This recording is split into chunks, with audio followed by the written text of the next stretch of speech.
Muchas gracias por la presencia de quienes están aquí. Y gracias también a los maestros. Metamorfosis del patrimonio arquitectónico de Santiago de Chile.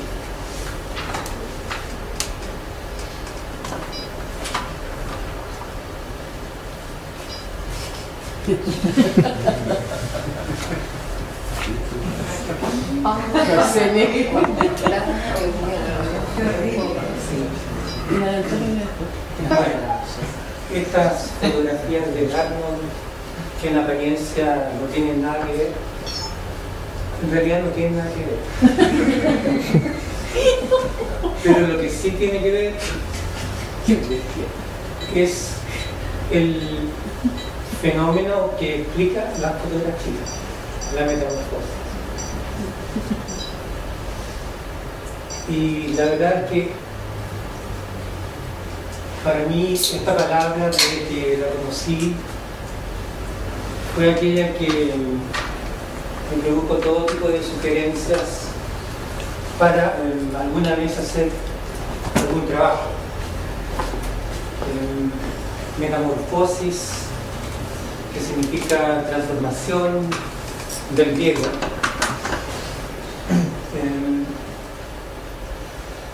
En verdad sugiere todo tipo de mutaciones, de transferencias, de cambios, de modificaciones, de transformaciones que en algún momento nadie podría saber hasta dónde puede indicar. Por eso creo que ahí está, yo diría, la raíz de mi trabajo, podría decir el embrión, y si me corrijo mejor, la larva. Gregorio Samsa despertó una mañana tras un sueño inquieto y se encontró en su cama convertido en un horrible escarabajo. La metamorfosis de Franz Kafka. Esto no tendría nada de extraño si no es porque la mirada omnisciente del autor ve como algo natural el que este hombre se haya convertido en un insecto, y para él puede convivir tranquilamente lo natural y lo aterrador. Y a partir de esta escena, que es la primera, el relato se inicia. Cuando García Márquez leyó esta obra, comprendió que él podría escribir una novela. Muchos años después, cuando yo leía a García Márquez, descubrí que podía escribir una novela.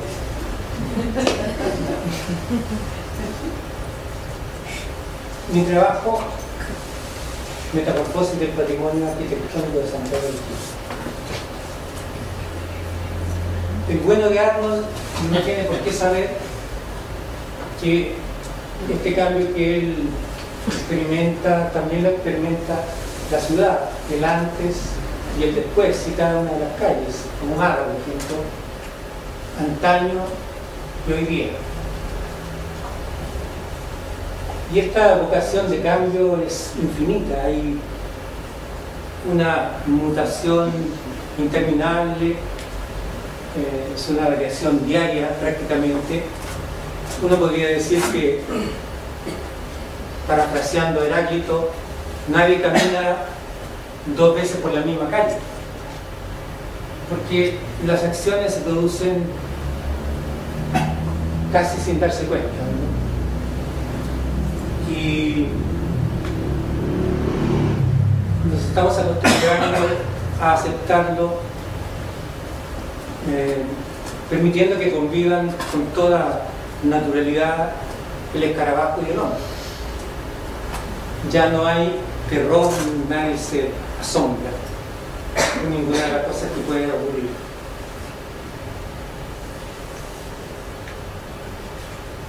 La ciudad, el gran motivo, este delta de tantísimos ríos,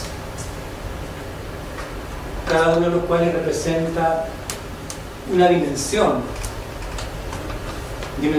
política, social, económica, sociológica, económica, en fin, todas las que aquí ya se han mencionado, y ahora agregamos la arquitectónica, la urbana, la antropológica, y podríamos enumerar bastante. Una realidad compleja. Dicen que la más colosal obra humana colectiva, humana.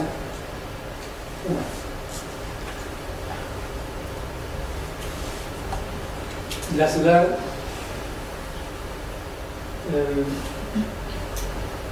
ha sido entonces el centro de este trabajo, y particularmente la mutabilidad que se produce en ella. Ahora, ¿cuántas maneras hay de infligirle tortura, dolor, sufrimiento a la ciudad? Por lo menos yo he discernido tres importantes.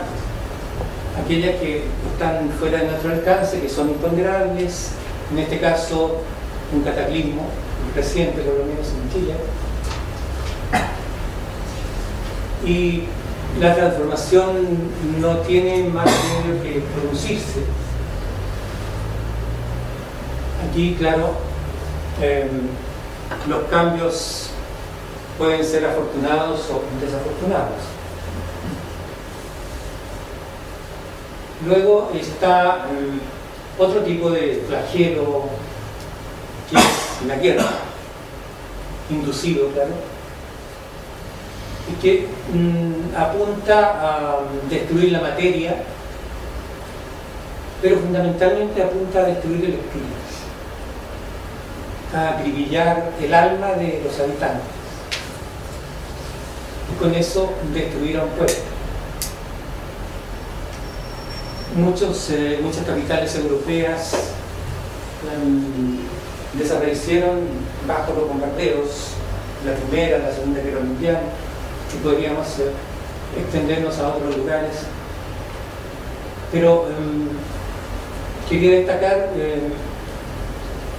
una excepcional situación que se dio en Polonia, particularmente en Varsovia, cuando en julio de 1944 se bombardeó la capital, Varsovia. En ese instante hubo de decidirse de qué manera había que reconstruir. Y esta reconstrucción de alguna manera contradijo todos los principios que ya estaban despuntando en las nuevas teorías de la restauración. En este caso se habló de reconstruir, ojalá, tal cual la ciudad era, porque es lo que quería la ciudad, es lo que el pueblo deseaba, siguiendo de alguna manera también los principios que ya había adelantado Alois Riegel en su culto moderno de los monumentos en 1902. La memoria emotiva, el valor de la emoción. Y por lo tanto, aquí se operó de esa manera porque además había una disciplina, había previamente un trabajo. ¿Y cómo se operó? Existía todo un trabajo previo, que es el de arriba, para reconstruirlo a la manera como se muestra abajo. Prácticamente en la misma ciudad, hecha de nuevo. Están, en tercer término, una serie de designs, podríamos decir, para no ser tan cruel en la expresión, que son los que inflige el hombre a diario a la ciudad, que podríamos llamar algo así como violencia intraurbana, en que se practican una serie de operaciones que muchas veces castigan más que homenajean lo que existe en la ciudad.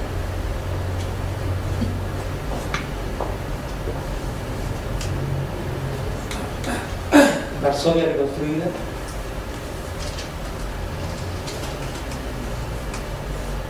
Y las ciudades, bueno, ya hasta comienzos del siglo XX eran más o menos planas, empiezan a emerger cada una con un patrón distinto, en este caso la Ciudad de México, Bogotá, todas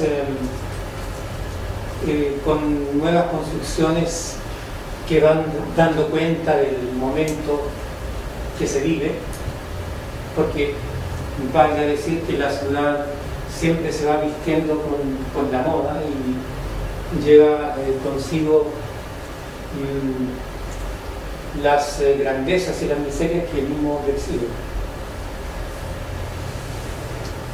Y en un momento dado hay lugares que han preferido teñirse con el color, con el oropel, en este caso Cartagena de Indias, que empiezan a aparecer las zonas típicas y se crea el llamado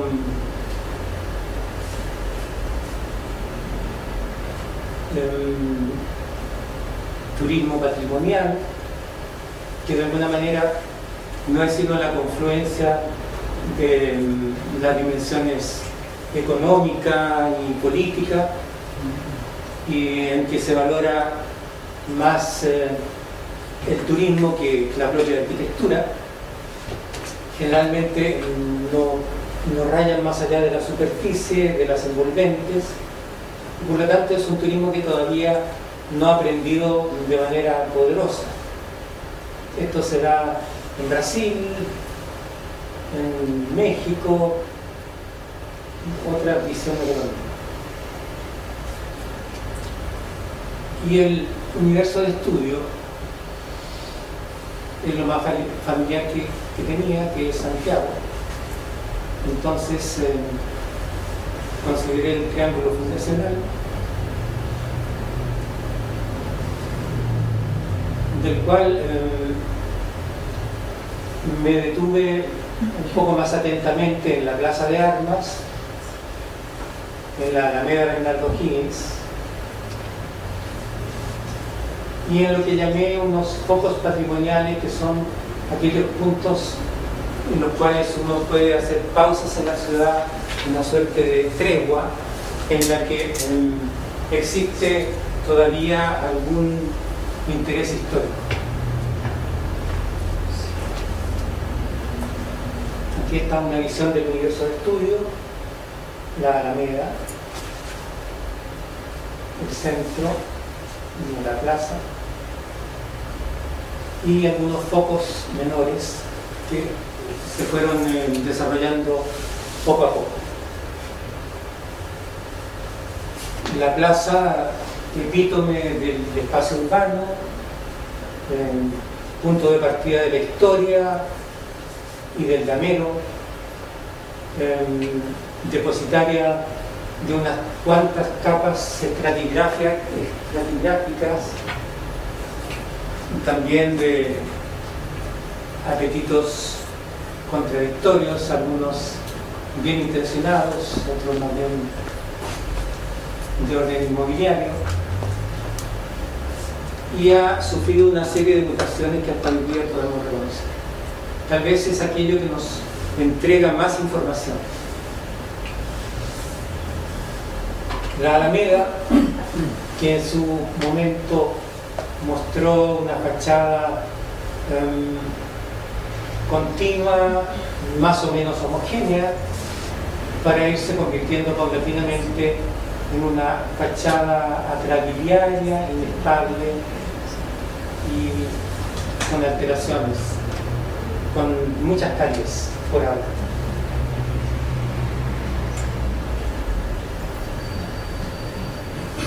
La Alameda, en una situación más reciente,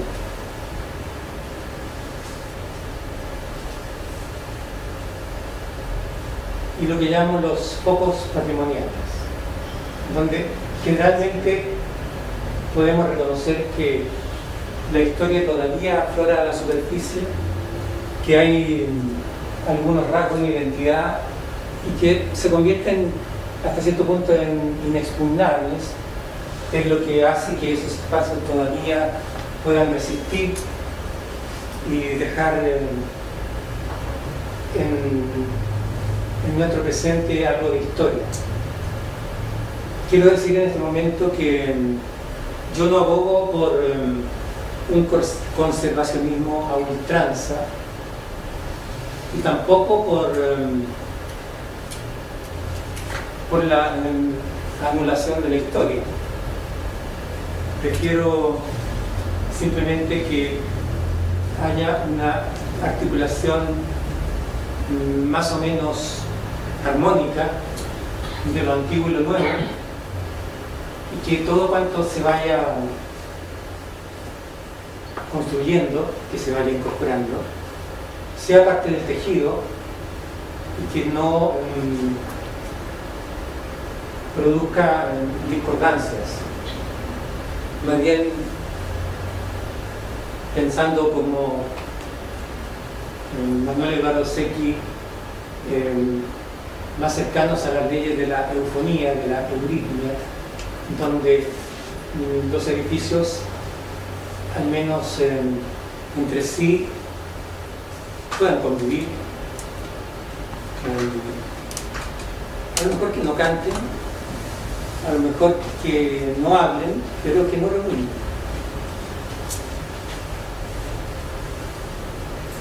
Aquí hay algunos de los focos patrimoniales, como la plazuela San Artur, la plaza de Portugal, que todavía se mantienen, la plaza Mequis,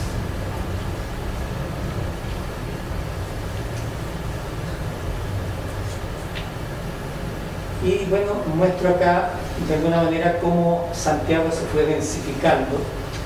Existen alguna información que permite reconstruir esta historia y que da cuenta de cómo aceleradamente se va haciendo más intensa esta densificación.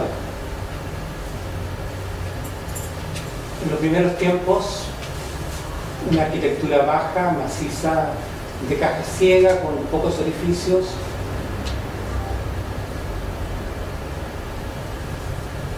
natural, porque no había otra manera de resistir los embates sísmicos, natural porque no había mejores técnicas constructivas ni materiales. Estos son algunos de los vestigios que todavía hay de los más antiguos, y ciertas inflexiones que van quebrando un poco esta monotonía, como son estas casas con algún repertorio formal más o menos elaborado, en este caso la Casa Velasco, donde ya aparece un balcón, una portada, elementos formales que exornan las fachadas. Hasta que llegó Toesca, por ahí por 1780, y trajo una arquitectura más docta, sin embargo muy respetuosa con lo que había, por cuanto él consiguió mantener algunos de los cánones que ya existían, como la macicez de los zócalos, la pequeñez de los vanos, etc., pero obviamente en clave toscana. Él de alguna manera impuso este lenguaje distinto sobre lo que ya existía y dándole una categoría mucho mayor.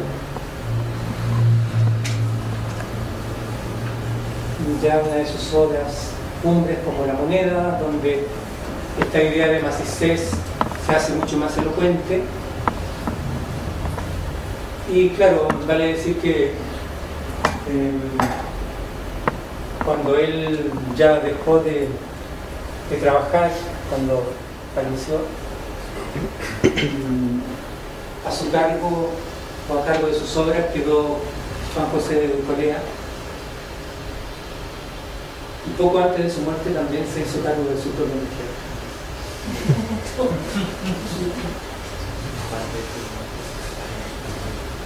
Aquí hay alguna golosina. Yo quisiera decir que, siguiendo uno de los aceptos de Immanuel Kant, que mediante el conocimiento se llega al amor, yo dije, ¿cómo me puedo encariñar mejor con lo que voy a trabajar? En este caso, los edificios. Y los edificios porque, en verdad, lo que me importaba es entender de qué manera estos edificios que son macizos, son mis efectos especiales, estos macizos dejan en torno suyo algunos vacíos. Y yo quería ver siempre esa relación de vacío-lleno de la ciudad. Por lo tanto, prácticamente nunca me metí bien adentro de los edificios. Y en este caso, claro, la idea fue dibujar los edificios desde afuera para entenderlos, y una vez que hice ese trabajo ya pude escribir sobre ellos un poco mejor. Gracias.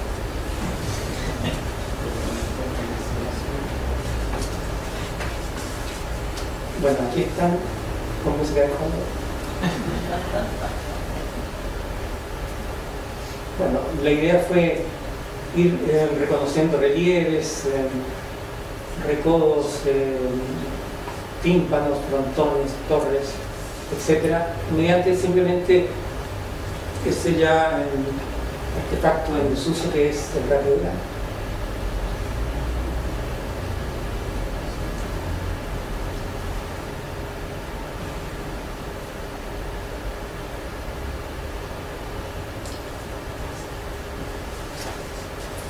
Los designs. Bueno, logré distinguir por lo menos tres tipos, algunos de mayor impacto, otros de medio impacto y otros de impacto mínimo.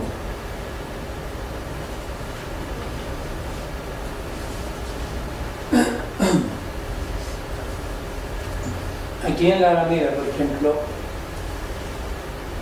ya hay una discordancia ostensible cuando aparece el edificio Reval junto a la Universidad de Chile, nuestra casa madre, y empieza a marcar una discordancia que se acentúa con el tiempo. La casa Rivas, el Palacio Rivas, en un momento dado, cuya demolición se aceleró tras un terremoto, permitió que naciera esta conjunción de lo antiguo con lo nuevo.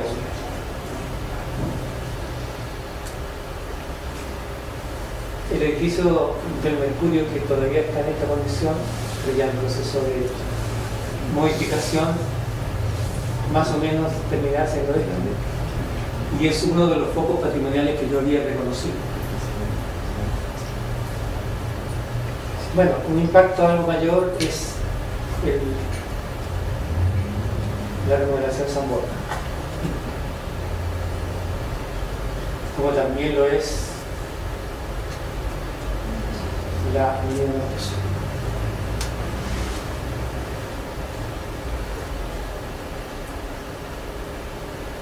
Algunas sustituciones desalmadas.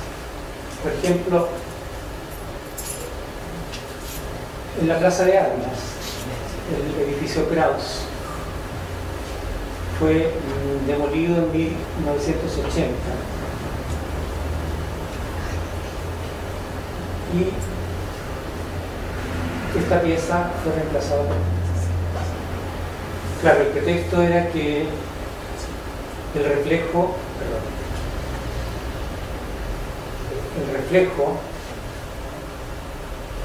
de los cristales permitiría lograr la unidad.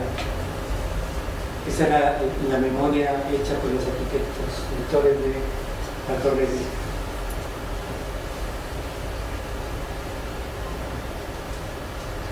lo que era la antigua Casa Meix,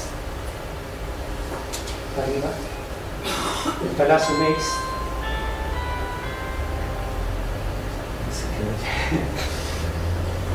pasó a convertirse en este edificio de departamentos.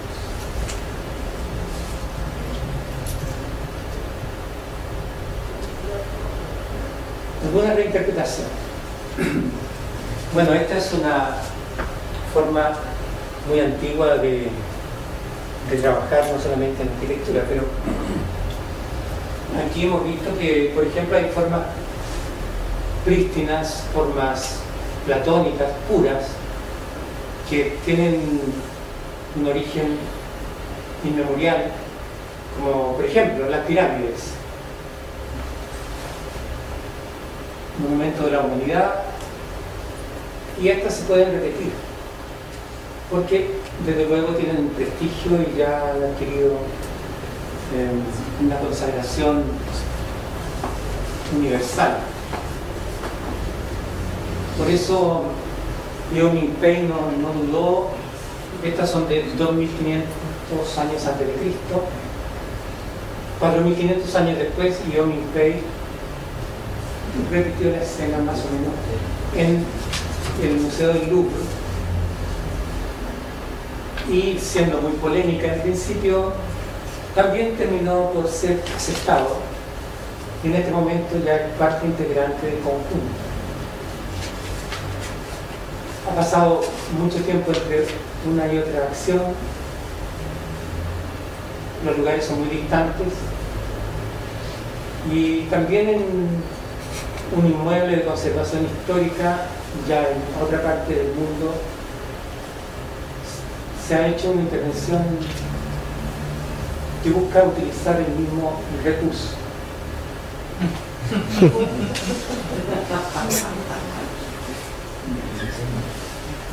Estas son reinterpretaciones también. El portal Eros, que está tan difuso que ya está demolido.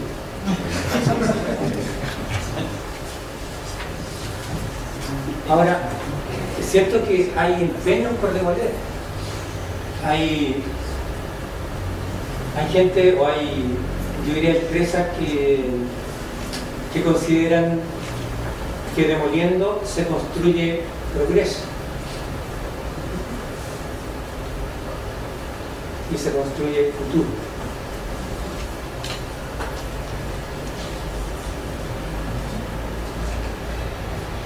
Y eso es la reinterpretación del portal.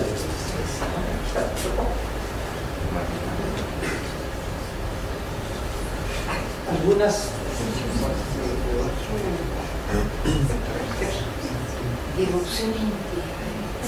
cerca de la Biblioteca Nacional han emergido o se han erizado estos edificios de estatura mayor que en cierto modo han ido desnaturalizando las siluetas anteriores. El pobre Cerro Santa Lucía, que marcaba un hito referencial durante muchos siglos, simplemente ya queda desde muchas perspectivas perdido entre medio de esa enjambre de torres. Y claro, los edificios pareciera que necesitan que se les homenajee desde el entorno y ellos se sienten príncipes porque se les ha inyectado el egotismo propio de sus autores.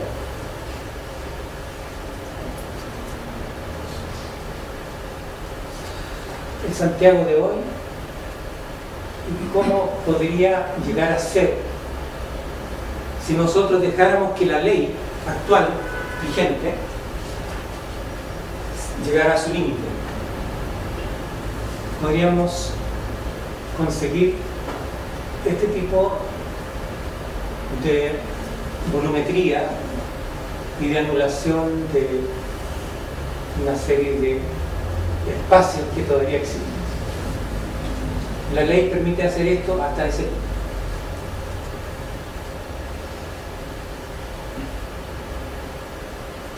la situación actual de ese edificio, que no es que en muy poco tiempo se convierta en una situación como la derecha.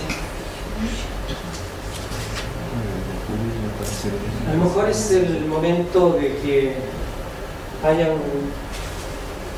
un cierto clamor, ya no en sordina, sino en voz alta, que la educación efectivamente no solo se entregue en la trinchera de la universidad, sino también que alcance los pétreos cerebros de las autoridades y de aquellos que toman las decisiones respecto de qué debe hacerse en la ciudad. Tal vez es el momento de que la ley definitivamente consagre al habitante como importante y que no lo considere simplemente una cosa insignificante, que se instale nuevamente el asombro, el terror, que en las mentes de las autoridades no esté la mente omnisciente del mismo Kafka mirando con indiferencia que lo natural, que lo cotidiano puede mezclarse perfectamente con aquello que es escalofriante. Claro, pero nada impedirá que desde el fondo de la trama urbana sigan emergiendo los paralelepípedos de cristal. Mientras tanto, nada impedirá que la historia siga siendo asfixiada por los edificios que procuran traer el marchamo de la vanguardia. Nada,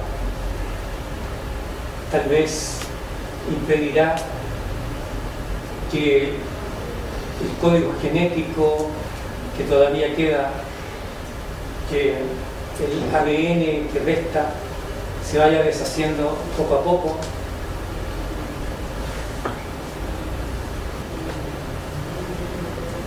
Seguramente alguna persona sensata pensará que lo mejor es encumbrarse hasta lo más alto de uno de estos prismas de cristal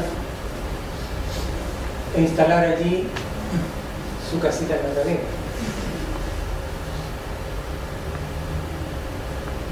Pero ojo, ninguna de estas cosas va a interrumpir ni por un instante la socarrona sonrisa de Carmen.